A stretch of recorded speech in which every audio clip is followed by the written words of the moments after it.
சிறுகடிக்க ஆசை சரியில்ல. அடுத்த ஒரு எபிசோட்ல நம்ம ரேகா இருந்துட்டு, நம்ம மீனா சங்க தலைவி ஆனதுக்காக செலிப்ரேட் பண்ணலாம் அப்படின்னு சொல்லிட்டு கேக்க வாங்கிக்கிட்டு, மீனாவையும், முத்துவையும் ஷெட்டுக்கு வர சொல்றாங்க.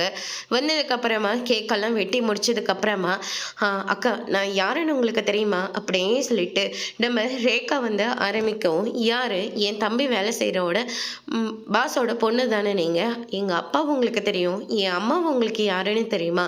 இல்லையம்மா தெரியாதே அப்படின்ற மாதிரி சொல்லிக்கிட்டு இருக்காங்க. நீங்க யார இந்த சங்கத்துல இருந்து தோக்கடிச்சீங்களோ அவங்க தான் என்னுடைய அம்மா அப்படின்ற மாதிரி சொல்றாங்க. இதை கேட்டோன்னே மொத்த பேரும் வந்து ஷாக் ஆகுறாங்க. நீ யார சொல்ற? சிந்தாமணியவா சொல்லிட்டு இருக்க? ஆமாங்க, அவங்க தான் என்னுடைய அம்மா அப்படின்ற மாதிரி சொல்லிடுறாங்க. இதை கேட்டோன்னே மீனாவும் முத்துவும் பயங்கரமா ஷாக் ஆகி, மீனா இருந்துட்டு சத்யா இனிமேல் அந்த கம்பெனிக்கு போய் வேலைக்கெல்லாம் போகாத, இவங்க கூட நீ பேசாத, இந்த லவ்வெல்லாம் செட் ஆகாது அப்படின்ற மாதிரி சொல்லிக்கிட்டு இருக்காங்க. இதை கேட்டோன்னு சத்யாவும் ரேகாவும் பயங்கரமா ஷாக் ஆகுறாங்க. அதோட இன்னைக்கான பிரம முடிச்சிருக்காங்க. இனி சிறகடிக்க ஆசை சரியில்லை. அடுத்தடுத்து என்னெல்லாம் நடக்க போகுதுன்றது வெயிட் பண்ணி பார்க்கலாம். தேங்க்யூ.